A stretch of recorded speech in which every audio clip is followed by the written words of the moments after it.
So how do I look at your stream? Were you on YouTube or? On YouTube, yeah. I think there's a link for it in the chat somewhere. If you can't find it, I'll post it.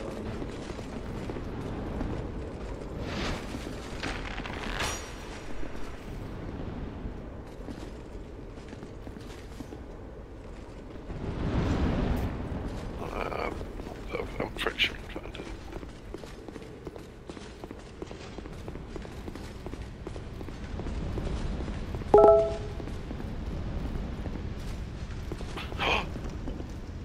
I'm in, boy.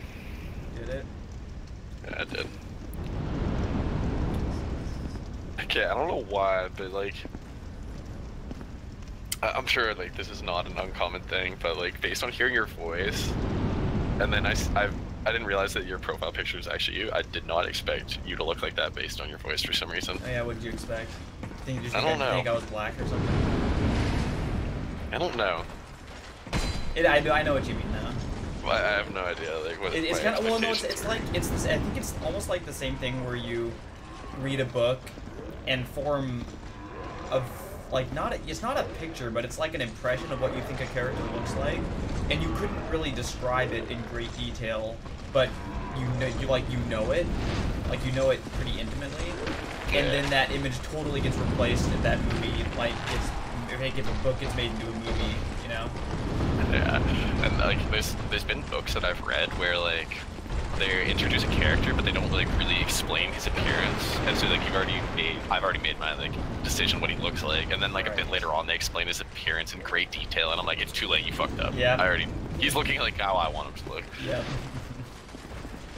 But it's kind of one of those mental impressions where it's not as specific as like a picture. It's almost like it involves their personality too. Yeah, you know? it's weird. Yeah, like you draw a lot from a person's voice, I feel like. Definitely, it's kind of cool actually.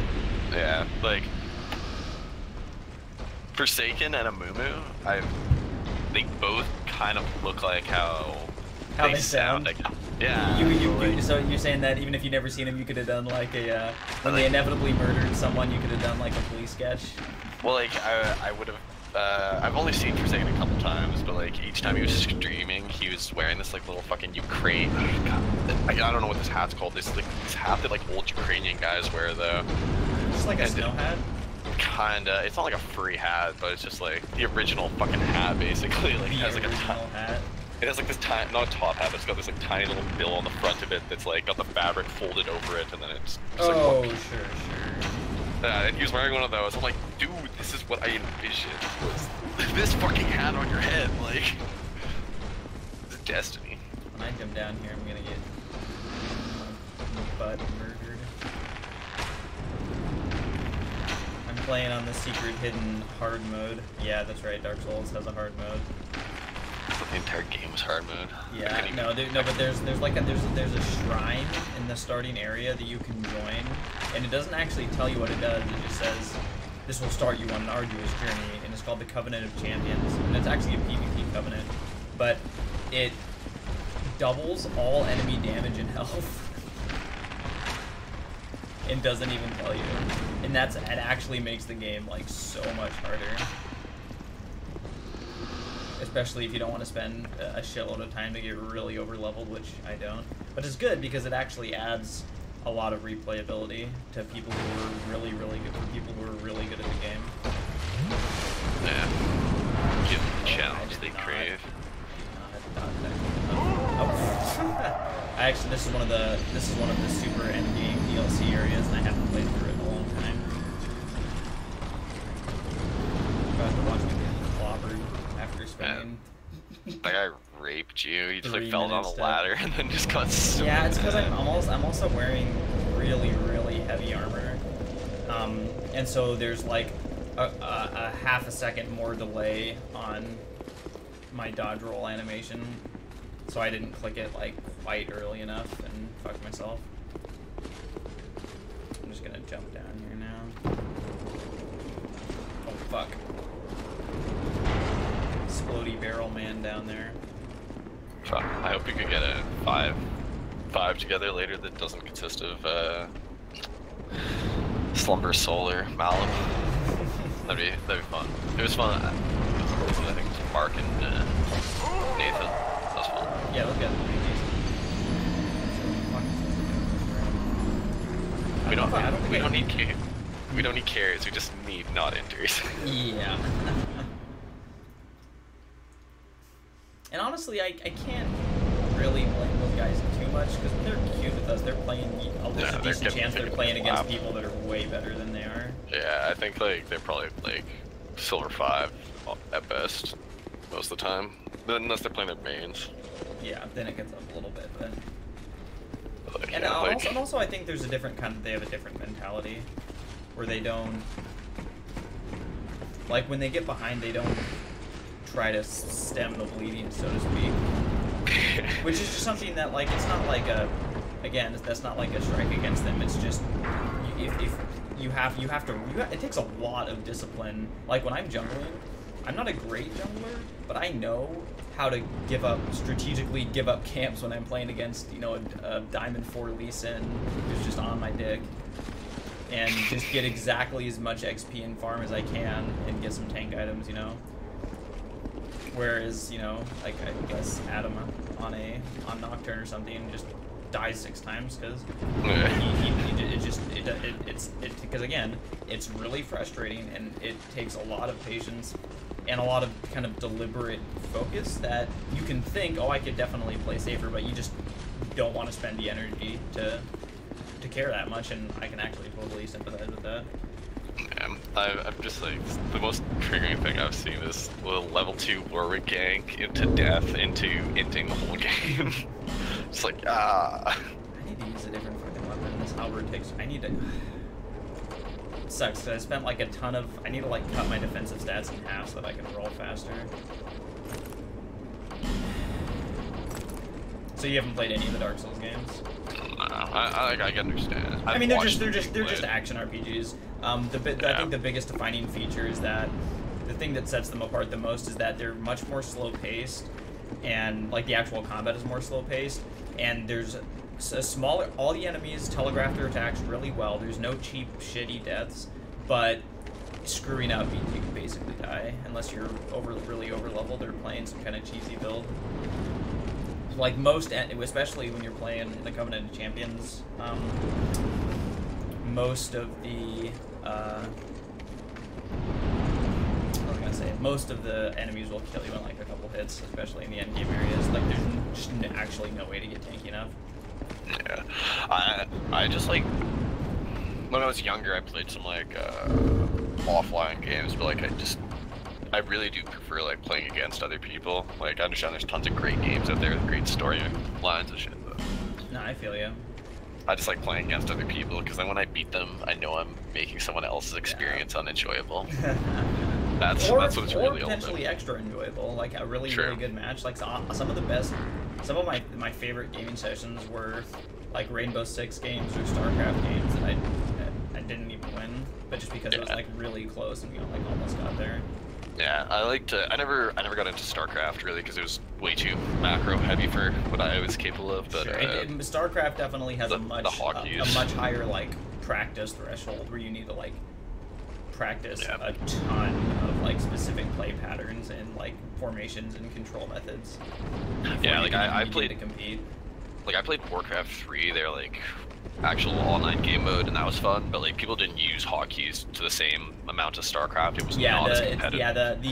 The meta of mechanical interface hadn't like there hadn't been a ton of like skill load. Like there hadn't been tons of years and years of people learning different.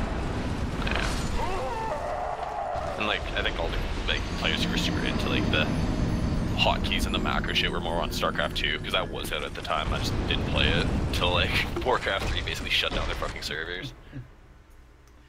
I'll bring it back though. Yeah, no worries. I need to figure out what I'm gonna do about this room.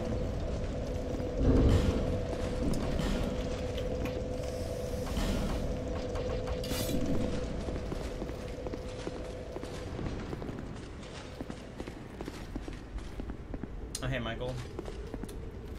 How's your day going? Sorry, I didn't see I got my chat on my phone here, and I'll see messages pop up when I'm playing the game.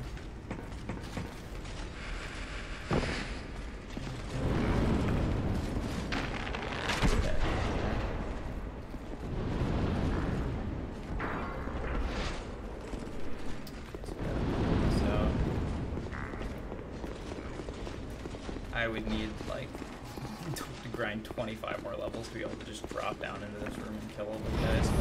So I am going to need to do a little more diligently. Fudge.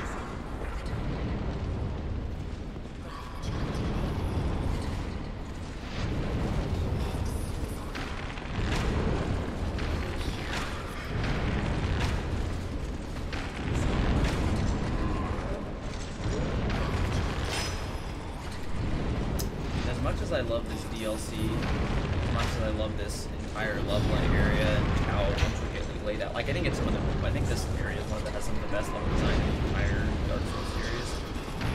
This one room, your options really are be pretty over leveled or pick all these guys off. Which I mean they did give you both of those options, but I feel like almost every single other well-designed encounter in Dark Souls 2 specifically gives you enough like solutions. There's more than enough solution space for you to like kite around or bottleneck them. There's usually a bottleneck, or you can fight around, or you can pick them off.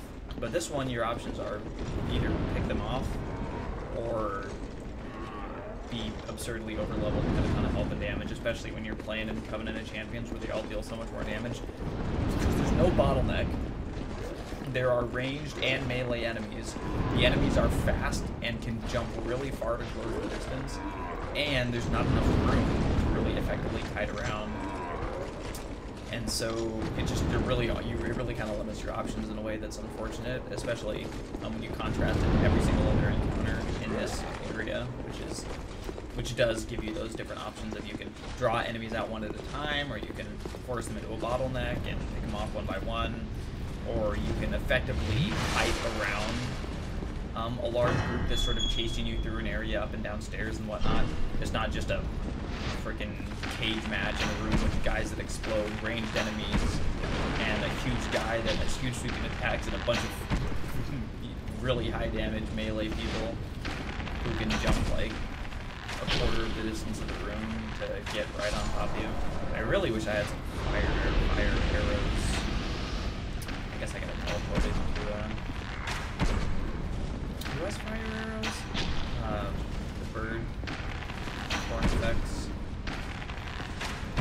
And we back.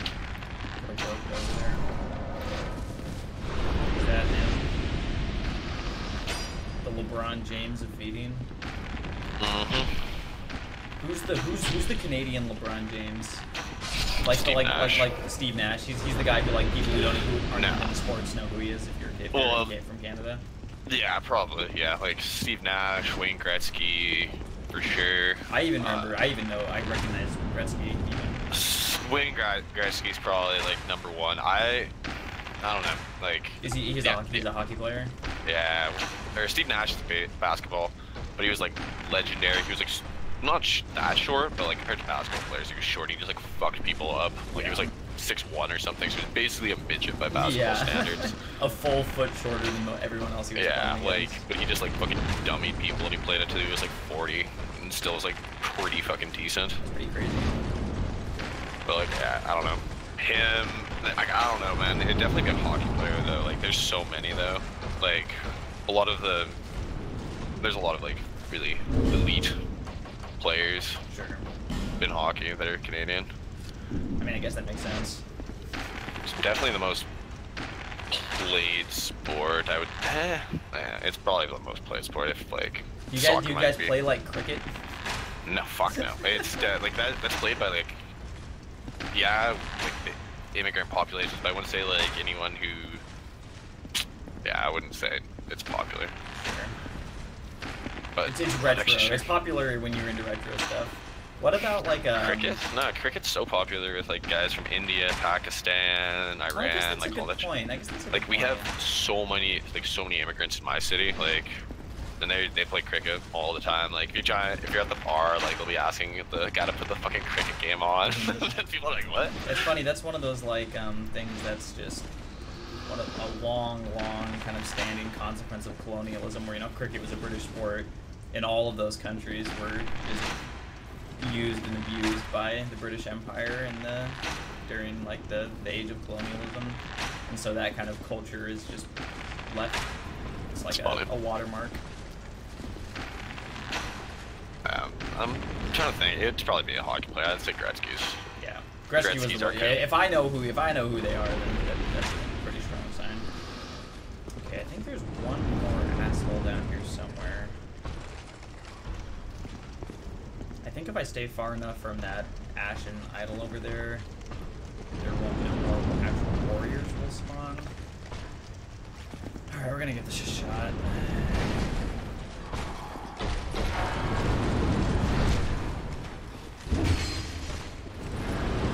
Dude, like, leave lava. So you can't stand, like, you can't, a lot of big enemies in this game you can beat by, like, standing inside their guard. But this guy literally just sheds lava out of his arms, so that's not an option. Oh no! Did she summon anybody else? Okay, no. Okay, she doesn't summon anyone. I guess you just have to like stay so far away from him. He's gonna smash you with a club and then burn you with lava. Yeah, so, I mean, his attacks are slow enough that you can dodge his attacks in every... It would be, oh my god. It would be harder... if I didn't have a weapon that had so much reach.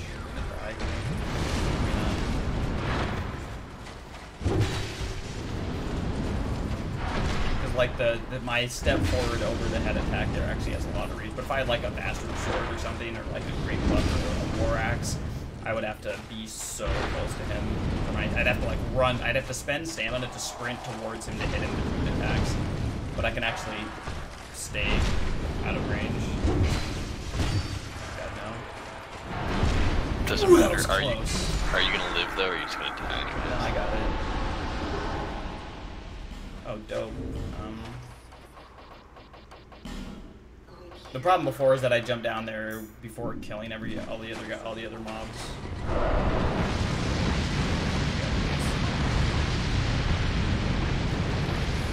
Bang. Did you see my dope victory? I find it super strange. I don't know like how this got manipulated into happening, but like in Canada and the United States, for some reason, I'm convinced it's like hockey or football. Like they did like a marketing campaign to convince people that soccer is for pussies. Like I swear, like it's a conspiracy. Like I swear that's how it went down. It's like most popular sport in the world, but like most Canadians and Americans would call soccer a pussy sport and complain about flopping, but have never watched a game in their life. I gotta turn my AC on. I'll be right back.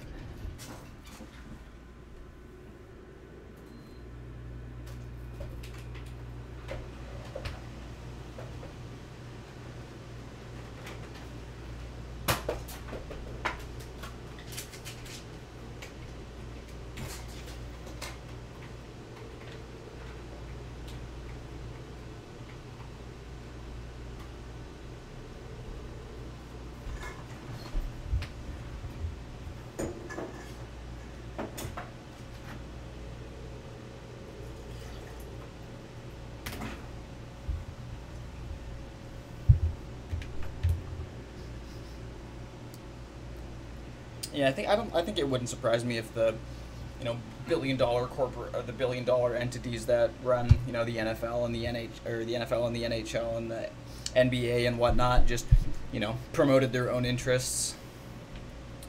I just don't understand like how how there's this soccer is definitely not a contact sport in the same sense as hockey and football. Sure. And there's also I think soccer is also. I think there's a decent argument to be made that it's less interesting to watch than other sports if you don't know how to play it, or if you don't play it. Where like football has lots of like bite-sized chunks of action where it's easy to follow the plays and it's kind of exciting. Where soccer is sort of this endurance, long form. thing where the action just never stops, but it's never. It's like, it's two 45-minute halves with no intermissions, no breaks, no pause in play, unless like the ball gets kicked out, which is like a 2-second pause in play. And you can have like a really close, tight game. Both sides are just playing their little hearts out. That ends in 0-0 double overtime. Yeah, 0-0 with like another 40 minutes of extended play. You've now been watching soccer for 2.5 hours, and they're still 0-0 with like 4 shots on net each. It's such a big game. Like the size of the field's ridiculous. The professional levels. Oh yeah, it's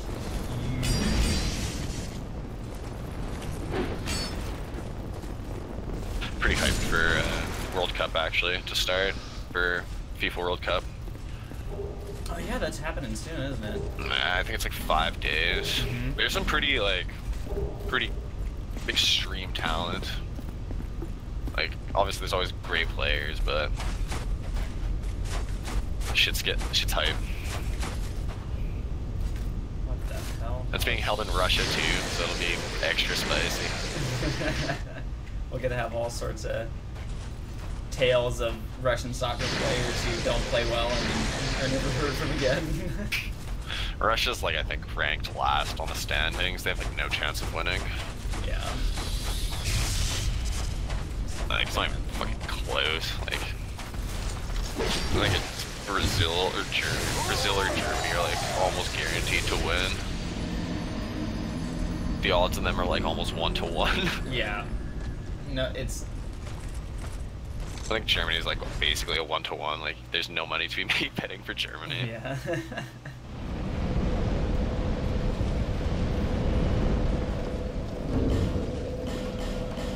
Okay, Shadow of the Colossus actually seems like a neato game. The game is amazing.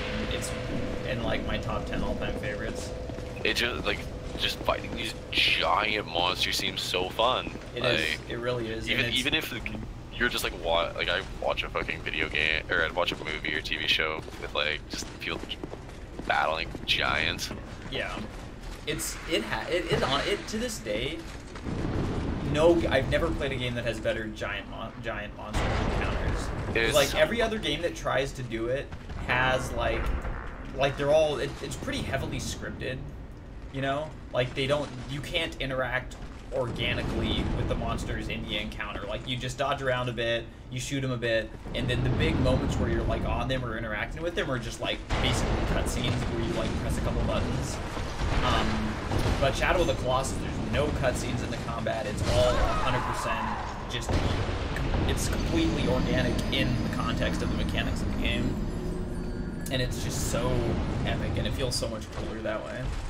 The controls are still a little clunky even in the new remaster, which is fantastic, by the way. But they're by no means a deal breaker. The most astounding thing about that game is when you realize that it was a PS2 game. Yeah, no, like. And not much has changed. The only thing that's crazy. different is the textures are higher resolution, and the frame rate's more stable than it was.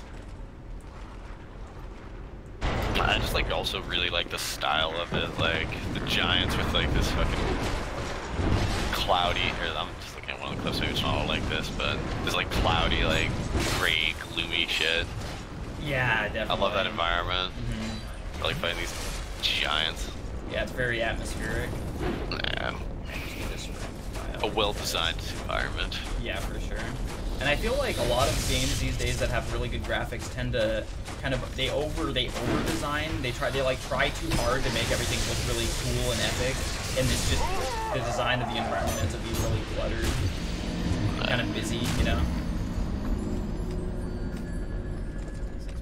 Brutal. Just get my ass handed to me. This is also a game that if you're talking while you play it, you play way worse. The margins for error are very slim. Right, I need to swap back on my super heavy armor. And I'm just gonna put my ring of binding back on. I'm not gonna blow through anymore.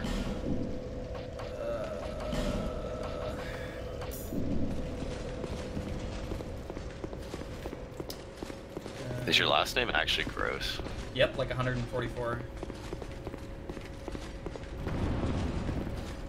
144. What? That's what a gross is. Okay. I don't like that. I hate you. PTXD. God damn it. Why though? Come on, that's pretty good though. That's pretty good.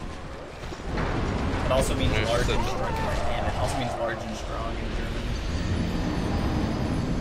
And William means conqueror. Although it's not as funny as that, is the fact that my full name abbreviated is Dick Gross. Willie Dick Gross.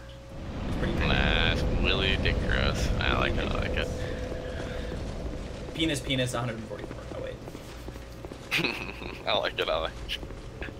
Parents really had something on their mind. Dick on the brain.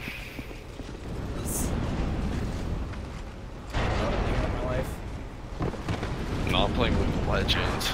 I'll die a few more times in here and then play some with you. Alright. We can stream our ineptitude for all the world to see. But dude, I actually do some like legendary bad plays. I realized like I should clip the fucking horrible plays. I could probably make money off that actually. Like there's some tragic plays. Be like the new Profesco or whatever where you just meme all game. Well, like I would, yeah. Like not meme all game, but just. No, you have to like phrase it that way, or just be bad. Be like, be the series, be like Remy sucks at League of Legends. Plat 5 adventures where I just like hard in basically, like miss Warwick Q somehow. Use it on a minion. I do not understand how, considering how like intuitive and like smooth the kits are for a lot of recent champions, like how good Riot's been about that. I do not understand how they chat out an ability that's as awkward and unintuitive as Warwick Q. Dude, I don't, yeah, no, that one like has like zero communication of like what's going on really to either person. Because like he attaches to you, but he doesn't deal the damage until he releases from you. So like he could be like on top of you and just kind of like there, and you like flash away, and then he just follows you and does the damage. Like I feel like there is a better way to communicate that he is attached to you. Yeah, and there's a better way to communicate it to the person playing Warwick. Yeah, dude, like there's so many times where I think I'm in range of like on the screen it like shows like, yeah, I'm in range to bite onto this champion and attach to them and swing through them and fear them into my mid laner or something. And then I like press Q, E, and for some reason I just like don't attach to them because they're like actually just on the edge of it, even though I'm like in the circle completely, because it doesn't actually work the way you're supposed to think. To me that seems like an artifact of trying to program an ability that can follow people through dashes like that, but not have it just happen 100% of the time. Like they definitely could have done a better job, but it's possible that like they kind of locked themselves into like an awkward like scripting, like the code that initially was the foundation for the ability like worked a certain way, and then when they tried to tweak it to, you know, give it counterplay basically, make it just not auto lock on afterwards, they just didn't have time to, you know, completely rebuild the way the ability was coded. It was just ended up being kind of a shitty solution. This bitch is shooting lightning balls at me. I'm not sure what she thinks is gonna come of it. Oh god. No. Like I don't think it's like broken or anything, but like no, it's uncharacteristically clunky. It's like weird. Riot makes unbalanced champions all the time, but usually their champions they control well, you know? Yeah, like I don't like there's actually like so many things that like where I'm not actually sure what exactly is going on with my ability. Like yeah. I'm like, okay, I think I'm attached to them, and then I like let go of Q to like do the damage and swing through them, and I just like nothing happens, and I'm like, oh wait, actually I wasn't in range. Yeah. I couldn't tell because the key, nothing changes with the fucking key when you attach to them. You still need to release it. Yeah. Like, it's like, hey, you sure got me, buddy. It's just like so. It's so strange. Very unclear. And I feel like a part of that also is the problem. You can't be displaced when you're like fighting through someone. Like you're just like untargetable. Nothing can CC you.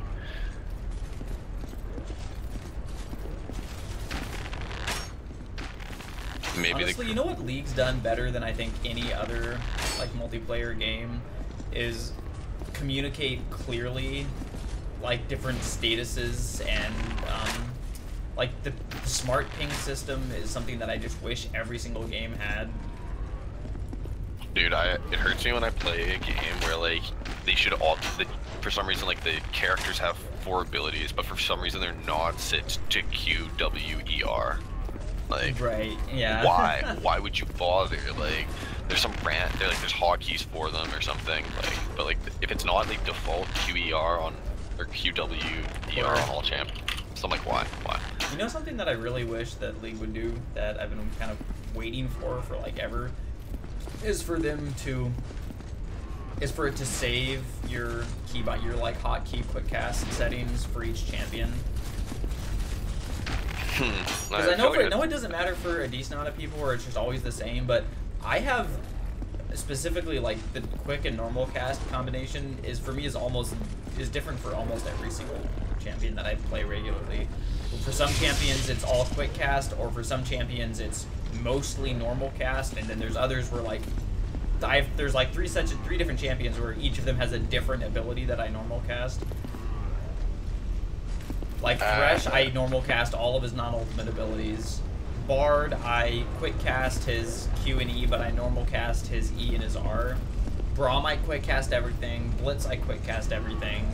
Rakan, I quick cast everything. But like Nami, I normal cast her Q and her R, and I quick cast her W and her E. And I just there's a lot of different combinations of things like that, and it would make my life a lot easier if I didn't. Literally every single time I load in the game, I have to manually update the settings. I was using quick cast on all champions with the range indicator showing.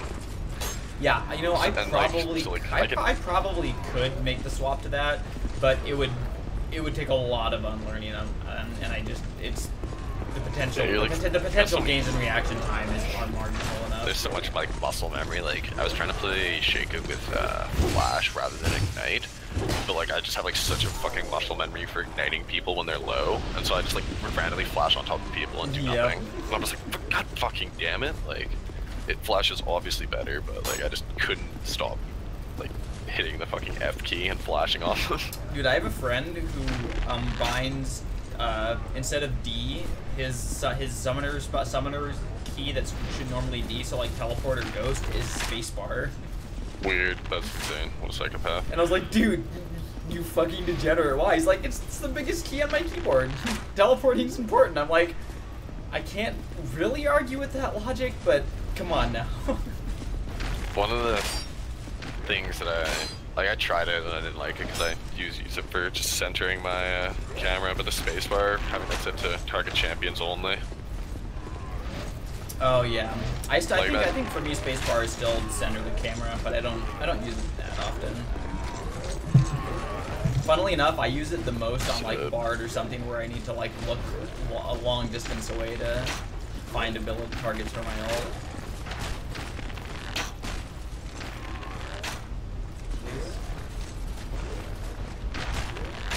Alright, I'll be ready to play in a few minutes here. I just want to get to the next save point. No, Mom, I can't come to dinner. I need to find the save point. Like, can't you just pause it? It's like, no, Mom, that's not how it works.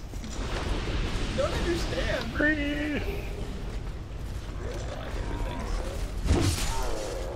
Dude, you remember back in the day when games didn't even have save points?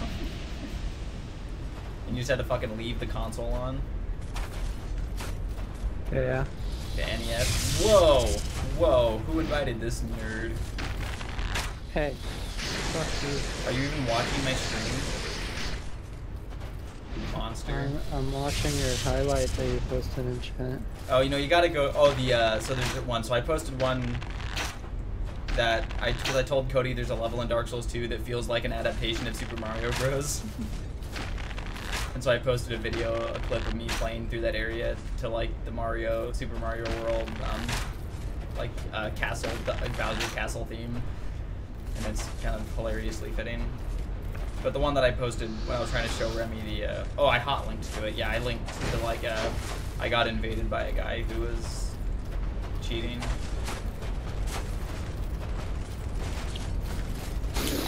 person. Is that the video you were talking about, Remy? Did you see it? What? Did you watch that video of the dude who was hacking, who invaded me? No, I don't even know what that is. I don't even see that. There. He invaded you on League of Legends, or? No, invaded. So in Dark Souls, the way the PvP works is you invade other people's games. Like you literally like load into their game as an enemy in like a normal action RPG level, and then you have to like fight the person off. Okay. And I'll show you. I just took a, so whenever someone